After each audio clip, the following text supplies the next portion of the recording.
Hey Pally, this is the Pally Campanile podcast. I'm Ben. I'm Ben Stein. And I'm Braden Leon. And welcome. We're outside right now because, well, COVID. And there's a squirrel in the tree above us, so apologies for any noise there and maybe any airplane noise that goes overhead. But we're going to keep broadcasting, keep you guys informed, and stay safe at the same time. Great. Let's get going. Alright, the election's coming up in 3 days, right? Yeah, pretty wild. Arguably very important election. Isn't Arguably. it? Sure, we've all heard. But yeah, so what have you guys seen? Well, what are your guys' thoughts on the election? The race has been heating up even in Palo Alto, a very liberal stronghold. Who knows whether people are necessarily from Palo Alto, but I've seen a lot of Trump rallies around here, or not necessarily rallies, but Trump gatherings, Yeah. one might say. Sure. There was a car parade on El Camino today, with cars going by waving Trump flags, and there was also on the corner of Gamble Gardens a couple days ago, there were a couple people waving flags and chanting to end the lockdown. Yeah, I saw that. I drove by Gamble Gardens the other day. It kind of surprised me. But it's interesting. What did we say in this issue's spotlight, we surveyed 100 plus students, and what did we find from the political views? It was about 10% Trump supporters, and about pretty much everybody else was a Biden supporter. The vast majority Yeah. went for Biden, and that's also, you can see that by the lawn signs in front of everyone's lawn. Yeah, exactly. It's interesting. It's actually a surprisingly large minority, in my opinion. I would have expected there to be less students who supported Trump. Oh, really? Yeah. I think, people aren't going to say it, but there are actually some people that would support Trump. Oh, And, yeah, I entirely acknowledge that, but that's why it's surprising to me. It's like, well, we don't hear their voices a lot because, obviously it's not as nearly socially acceptable to be a Trump supporter around here than it is in other places. Yeah, this was an anonymous survey too. So. Yeah, definitely anonymous, I think, makes the Trump supporters more, because, in our area where everyone's, talking about how, Trump is bad, it might be, kind of awkward to bring up how you are a supporter for Trump. Oh, exactly, I'm sure. And that was one of the issues with the 2016 election. Hillary was polling 12 points ahead Trump going into the election, I think. The statistic is just from my memory. I'm not sure how true it is. But yeah, and it was just because a lot of people weren't willing to admit that they'd vote for Trump. And Trump, he says, in the polls he takes, he is actually winning in all of them. How much of that do you think is a fabrication versus, a reality of, different people he's polling, maybe? Well, I think polls aren't really a good indicator of anything, except unless they're, in a swing state. The swing states determine the elections. Pennsylvania, Florida, Texas.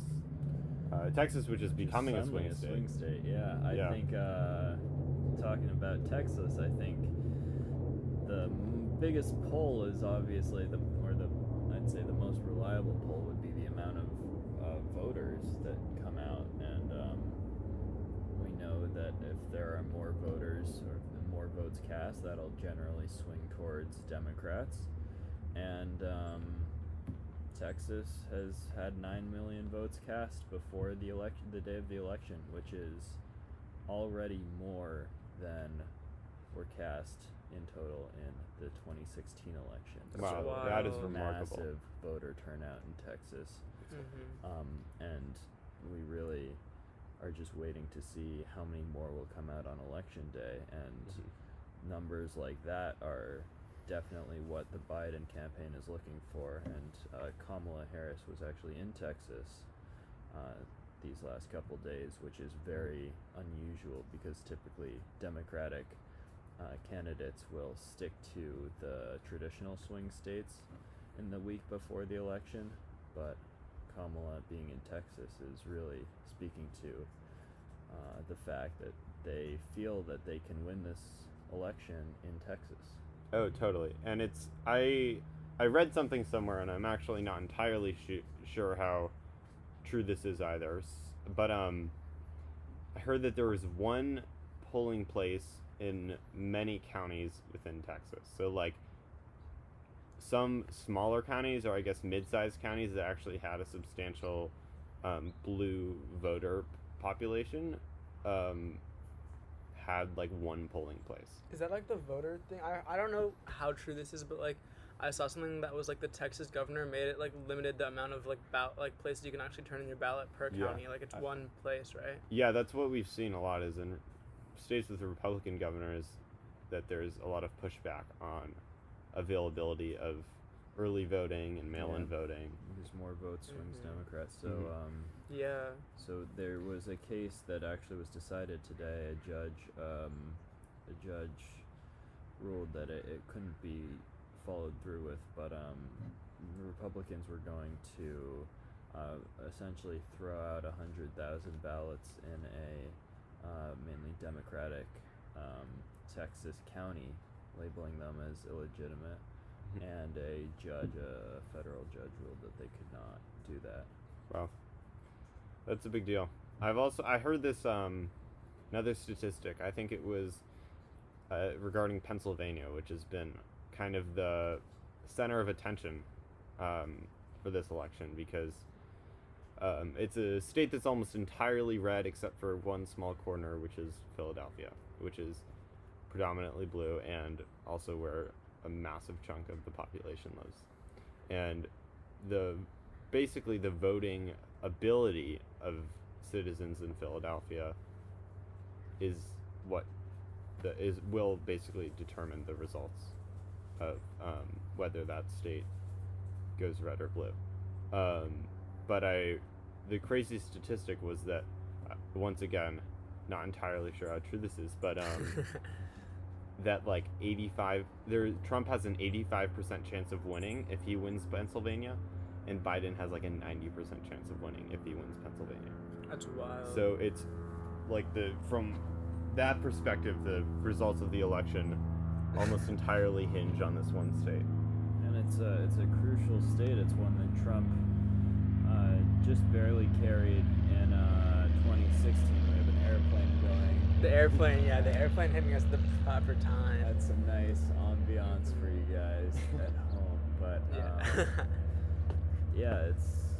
Trump really won the election in 2016 by a combined 70,000 votes across 3 Rust Belt states. And that is really carrying those states, continuing to maintain that voting bloc is going to be really crucial for Trump to win this. And it's on the flip side, in order for Biden to win, it's going to be really crucial to get everyone out to vote. Get people who maybe sat at home because they didn't think Trump would win and they just didn't want to vote for Hillary Clinton. Biden wants to get them to vote this election and vote for him. The electoral gap, I don't know, like I was looking back at the 2016 election, and the gap between like Hillary and Trump was like almost 100 electoral college votes, and I was shocked because like the popular vote was won by Hillary, and like I didn't know like gap that big could be determined by electoral college. But like with that kind of gap, do you think that like this like time enough states are going to be reversed? Like, do you think the sentiment in enough people's heads in like the swing states has been changed? How do you think they felt in the last 4 years? I think the general attitude towards Trump versus Biden, I have no doubt that in a completely fair election, I think Biden would win. I think a lot of people understand that the virus has been pretty badly mismanaged. By fair, do you mean like popular vote? No, I mean like if there was no voter suppression. Like, I mean that we've seen instances of voter suppression all across the board. Postal boxes being removed, lack of infrastructure for counting votes, like the thing in Texas, like limiting the amount of places where you can drop your ballot. Southern California, there were the fake ballot boxes. Things like that are just probably contributing to the unfairness of this election. And basically, it just goes to show that it's almost like proof in itself that when more people vote, it tends to swing blue. I feel like that's kind of Yeah. almost inherent proof. America's turning Yeah. blue. I wonder if like parties are gonna change, like the party lines are gonna change after Trump. Because right now it seems like the Republican Party is basically just Trump. Like Trump doesn't even have a super clear political like basis platform, but like the Republican Party is willing to support him on whatever action he does. So like if Trump doesn't win right now, what will like the Republican Party look like afterwards? Yeah, there'll need to be some serious soul searching from the GOP. And Yeah. so let's fast forward. Let's pretend it's election day right now, and that's going to be a crazy day. We know with so many early votes, the results as the night goes on from each state are going to be really variable depending on whether or not the state has started to count early votes already. For example, Florida counts early votes as they get them. So, initially, Florida's going to look very blue. Yeah. And that's going to go and you know, as more red votes come in, as more Republican votes come in, as they count from the actual election day votes, we're going to see the numbers swing in different ways. And usually the votes on a normal election day, the votes will come in at pretty much the same time, and you'll have like maybe a little burst of votes from one particularly blue county, or a burst of votes from one particularly red county will, you know, swing things out of whack for a second, but it's usually realigned pretty quickly. This is going to be on another level, and Yep. it's going to be a lot of confusion about who's actually won the races, and especially for states that and counties that aren't counting votes, aren't counting early votes until election day, they're going to be swamped. We won't see results coming out from them for several days, maybe, for a couple particular counties, and that's just going to really increase the chaos of what's already a very contentious election, and we might see some unrest about the results of the election and whether or not they're 1 legitimate, 2 final, and 3 trustworthy. Yeah, I read somewhere that that there's definitely like groups that are currently organizing and planning, I guess, protests all around the nation if Trump declares an early victory. So, if, for instance, like I read another thing is like Pennsylvania, we probably won't get the results from Pennsylvania until 9 days after the election is over, which, like I've said, is a pretty key state for both candidates. And I think that the only way that we'll know the results of the election on election night is if it's overwhelmingly red. Yeah. Because we're seeing like early votes come in, and if those are overwhelmingly red, then it's very, very likely that Trump wins the election. I just remember in middle school, like I would always watch the CNN projections, and it would be like 50% done, and they'd still put like the gold check on like Republican or Democrat to see who would win. Not going to happen. It's not going to happen Yeah, this not gonna. election, and we might not even know till a long time afterwards who wins. And I wonder what's going to happen. Like, what are the results of going to happen if one of the like Trump or Biden wins? Like, will people be willing to accept Biden as the candidate? Because I know there's been some like I'm not sure. I just. I think, yeah, on both sides, this is such a contentious election. There's so many places where both sides feel that their candidate is the only candidate that could ever possibly win the election, whether it's Trump supporters who will, if Trump says the results of this election are illegitimate and there was widespread voter fraud, if he says that, they will 100% follow through on that and believe that and question the results of the election. And then on the other side, if Trump wins, plenty of Democrats will cry, will really be very vocal about the voter suppression that we've seen, and whether or not that influenced the election. And we'll see a lot of, regardless of which way the election goes, we'll see a lot of heated arguments over that. Mm-hmm. Another interesting aspect is if we have a situation similar to like the 2000 election, like a hanging Chad scenario that needs to be decided by the Supreme Court. Keep in mind that 3 justices in the Supreme Court have been appointed by Trump. So, and 3 more conservative too. yeah, there's a pretty major majority on the Supreme Court right now, meaning that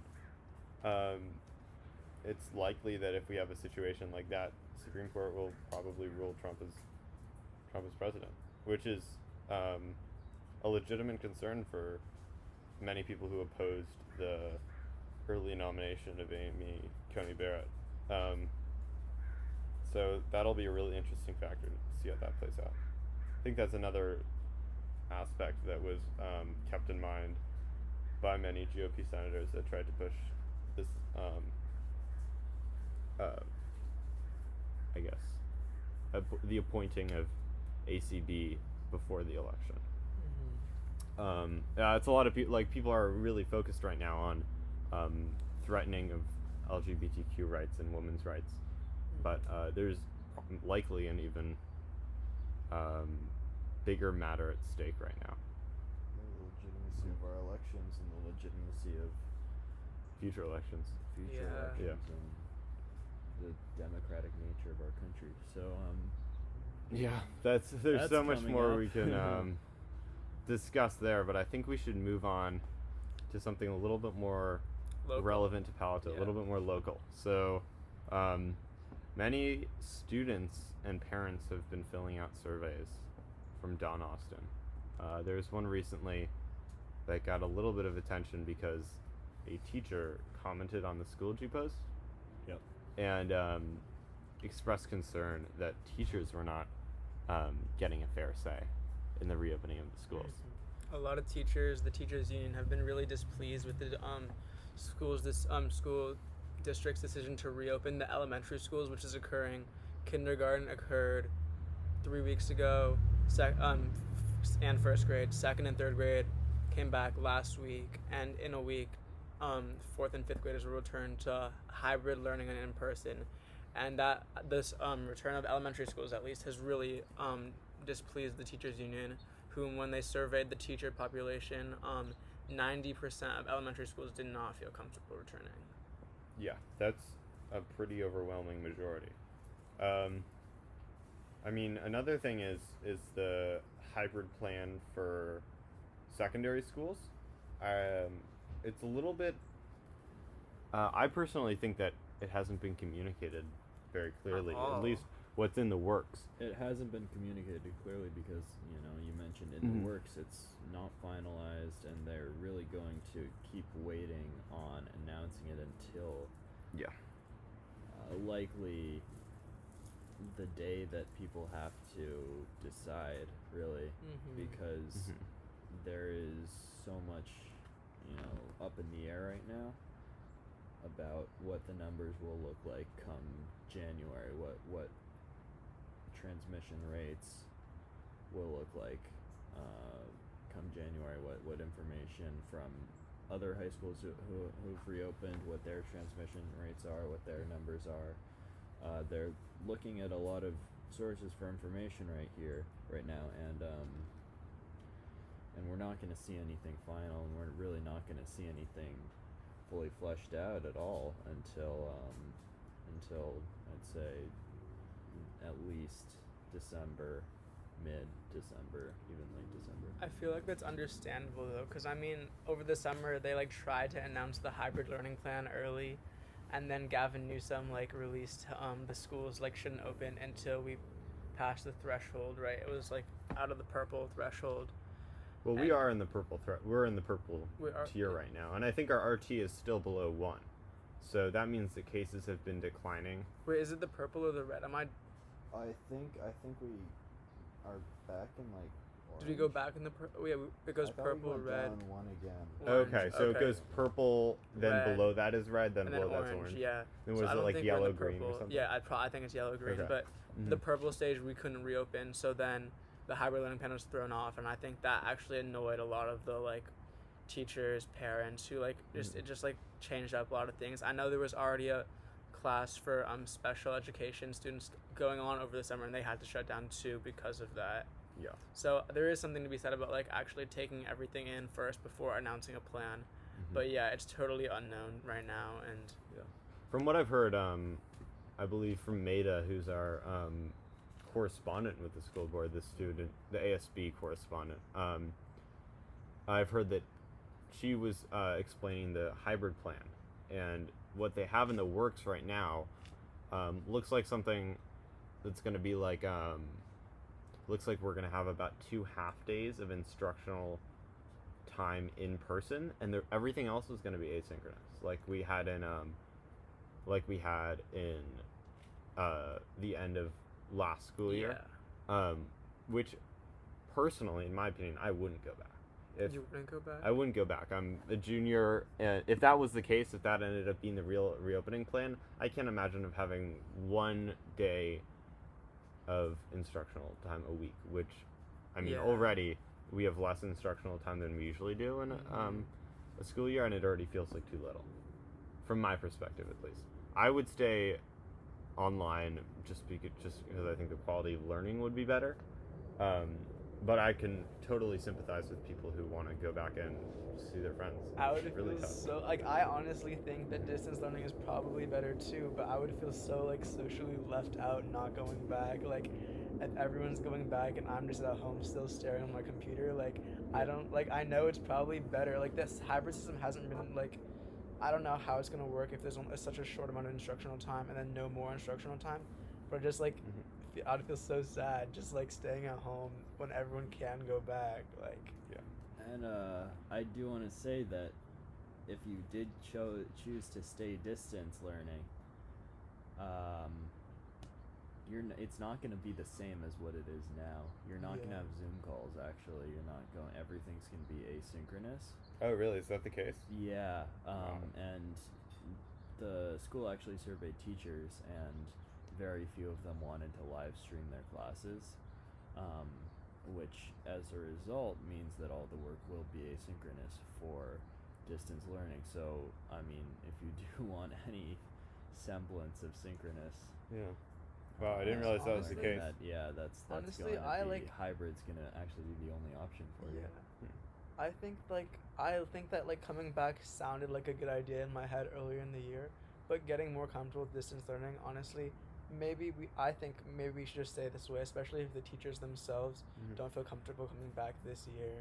Yeah, I've always been a big advocate for putting the health and safety of teachers and students and district families and our whole community before education, which we should never really need to even think about making a trade-off like that, weighing education against the value of a human life, which is a very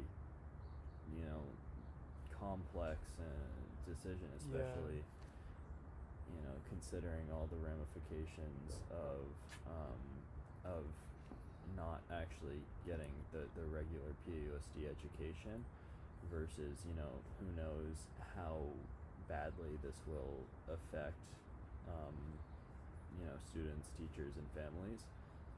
But ultimately, I think that safety is the best way to go, and if there is any doubt about the safety of any reopening plan, I don't really feel comfortable with it. I mean, I'd love to go back to school, and I'm a senior. I'd love to see my friends and second semester senior year off with the friends that I've made over the 4 years of high school. But if that is at the cost of an elderly teacher losing their life, or a grandparent of a student losing their life or getting hospitalized, I mean, I would not want to do that. That's just not worth it. It would feel terrible. I mean, it's really tough. It's impossible to know what the virus is going to be. Like, for instance, if we're going to have to choose a hybrid versus a distance learning plan month before we go back, 2 weeks before we go back,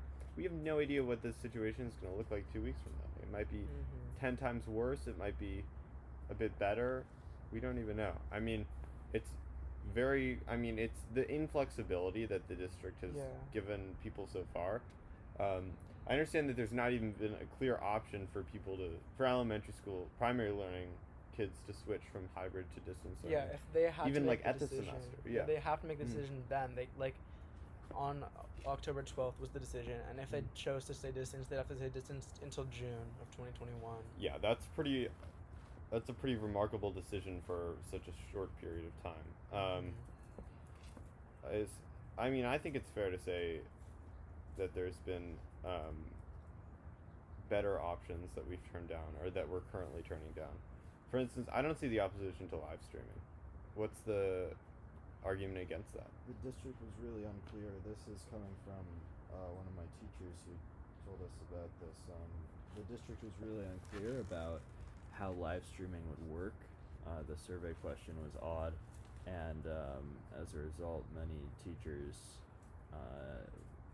said on the survey that they received that they would not want to live stream their classes, and a couple actually went to the board meeting after the district made it more clear what that question meant and said, you can't give us a question that is explained so poorly because we will answer no to it because we don't want to do something that could be bad. So Like, I don't see the harm in, like, reassessing teachers' interest or how they feel. yeah, and we'll see more of that as time goes on. We'll see more surveys come out for students, for families, for teachers, but in its current stage, much of it will be asynchronous for distance learning, and obviously that's all going to be developing. But I think even with live streaming, it will be very different from what we have now. You might have some lectures that will be live streamed, but ultimately I think this in-class time will be used for discussion amongst students, for activities, for more synthesis-oriented things, whereas I do believe that teachers won't necessarily, I don't want to say waste, but won't use that time for things that can be done asynchronously, as in like lecturing when the students could read the textbook or watch a video. So I think it is going to be, even if live streaming is going to happen for students who choose distance learning, it really won't be like being in a Zoom class because you won't have the breakout rooms to talk. You're just going to be sitting there watching a live stream of maybe a couple minutes of lecturing, and then the rest of the class will probably just be discussion among smaller groups of students, and you won't be able to really participate in that. Well, by live streaming, I could imagine a situation where there's essentially like one Zoom call, and one of the participants in the Zoom call is just the classroom, and everybody else is individual. Oh, that makes sense, actually. That would I think that would work well, and students that are in the classroom could talk amongst themselves in groups, and students that aren't can just go into breakout rooms. I mean, I think that there's many situations. Yeah, no, and that's a really great idea, which is why PAUSD really. I know. I definitely think it's fair to say that this has been mishandled thus far, and I mean, I think it's reasonable to call on the district just to either reassess engagement from the teachers or come up with a decent plan about live streaming and then ask the teachers what they think about it. Yeah. Ask the students too. Ask everybody. I mean, there's no harm in just conducting as many surveys as possible. And I think it's better to do whatever 5 surveys and just get the get like data from that rather than one survey that's arguably biased, I guess. It's like maybe it's like swaying teachers to go one way over the other. Yeah. I'm wondering how hybrid learning is going to work with the in-person stuff. Are all the students going to come at the same time? Or with like the different classes, will they all come at different times? Like, will some students have to come for like first period and then go home and then come back for 7th period? Like the whole like organization of what times like students will have to not come and like go from like the actual campus just seems really confusing to me. Like, how is it going to work? Like, are all the kids going to like be at the school at the same time? Because that definitely isn't a good idea for COVID safety. And then will other kids have to like go home and back and forth from school like multiple times in one day too? Because that could be really hard for some kids. Like the time it takes to come to school and go home, or like if you need like someone to drive you, that's really hard too. One thing that won't be an issue is parking passes this year. I don't think that's going to be too big of a debate. It's gonna Well, be exciting. I think it'll be something very similar to what the elementary schools have done, where you have the two cohorts and But they have one come in on- class though, and we have like 7 or 6 classes. Like That's true, but I think what's ultimately going to happen is they might even they'll move them around. They'll move the classes around for sure if we come back. I mean, the elementary schools move the classes around, and we Yeah, 100%. Definitely. And especially with the semester break, that gives them a lot of leeway to change classes up depending on whether students have selected hybrid learning or distance learning. And I think that the biggest thing to keep in mind here is that the whole point of hybrid learning is to make sure that there's less students on campus in classrooms at the same time in order to limit any spreading events, right? So I think that their cohort thing, they'll probably try. There might be some way they can do this in Infinite Campus or whatever platform they use to make the classes, but I think ultimately they'll try to cut classes in half as cleanly as they can, and so have 2 cohorts. and then come on like different days. And then alternate the days that they come. I could see a possibility of like the freshmen and sophomores coming one day and the juniors and seniors coming the other day because they don't take as many of the same classes. But there's a lot of classes like Campanile, which we're in, for example, like where there's one class, and when the sophomores try to come into Campanile next semester because we get sophomores in journalism, like if that happens, like how would they come? Would they like attend the meeting from Zoom while we are in person? I think actually what'll happen is it'll be the opposite of that. I think that they'll try To get people who are in the same classes to be split into different cohorts so that they can reduce the class sizes. Oh, actually, yeah. Yeah, because I think that's the bigger issue. It's that they're less worried about students walking around on campus and more worried about 30 students being in a classroom. Like, like 15 students, I guess, being in a classroom. I think ideally they probably want like less than 10 in a teacher. Yeah, but if like those people are going to different rooms with like the same different people. Wait, let me think about it. Yeah, I know it's super complicated. It is complicated. So many classes. I mean, I do want to ask, like, realistically, if someone comes to school with COVID, what happens? Yeah, exactly. Does all of school shut everybody have to down? If quarantine? one person, does Is everyone in the entire every cohort class? quarantine? Like, how And do they enforce also because It's gonna happen, too. because students are so often, and young people are so often asymptomatic. Mhm. How far will it spread before someone catches on, right? How are they going to enforce mask wearing? How are they going to enforce on and off campus stuff? Like, what if one student is just hanging out with 20 people every day with no masks every day after school or something like that? Yeah, and Like- then all those Mhm. people would get it, but then one of those people, that's not their only friend group. They also hang out with another Yeah. group of 20 Mhm. people, And then they have their all parents, and then that whole yeah. group hangs out with other It's They have a sibling. yeah. They have.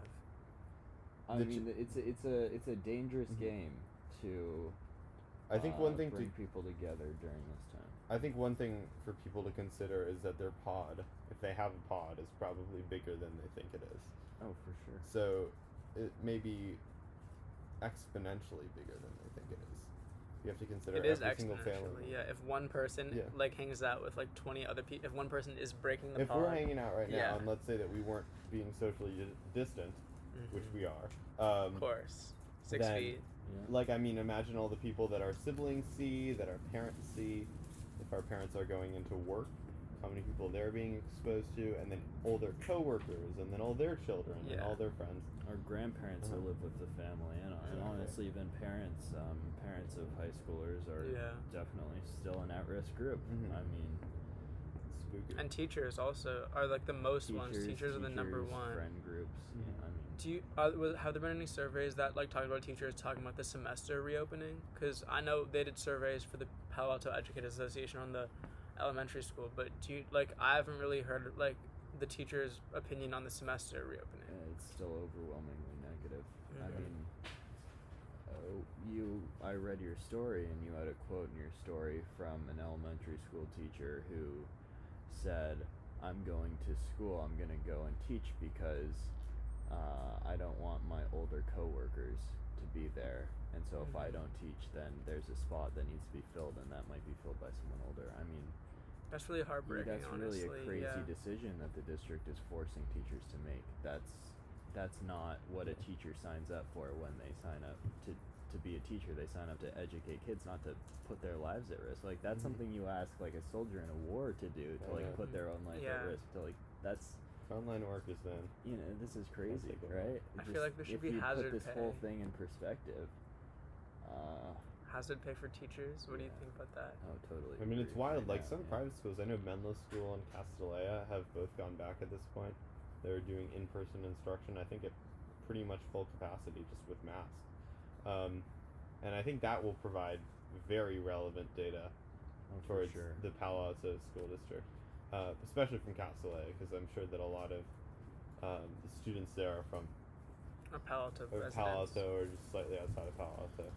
I think this might have even been part of the district's plan to wait long enough to have other schools around here, especially private schools, open up so that they can take data from them. They can sort of see how that reopening goes, see what went well, see what went wrong, if anything went horribly wrong, which God forbid. You know, that would really impact what the district ends up deciding.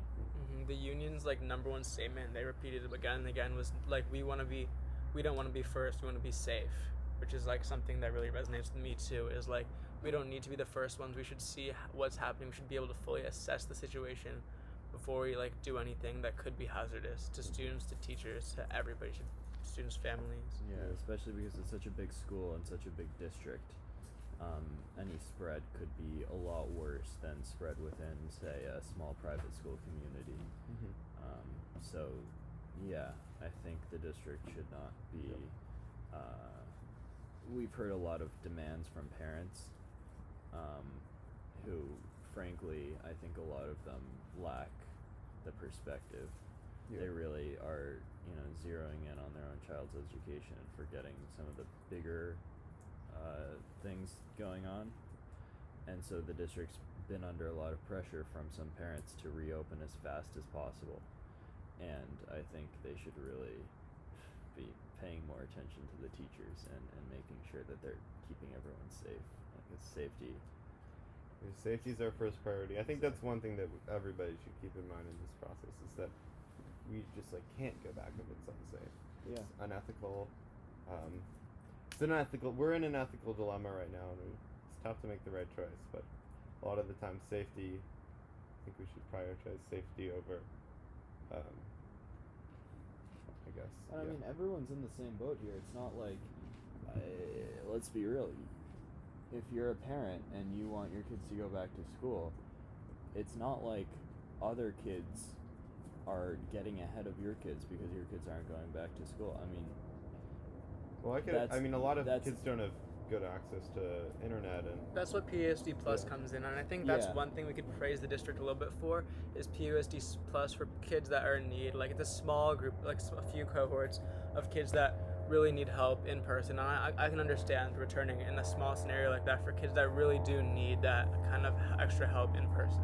There's a great article in the Palo Alto Weekly a few weeks ago regarding homeless kids in PAUSD. I think there's 8 homeless kids in the Palo Alto School District. It might be more. It's not sure exactly.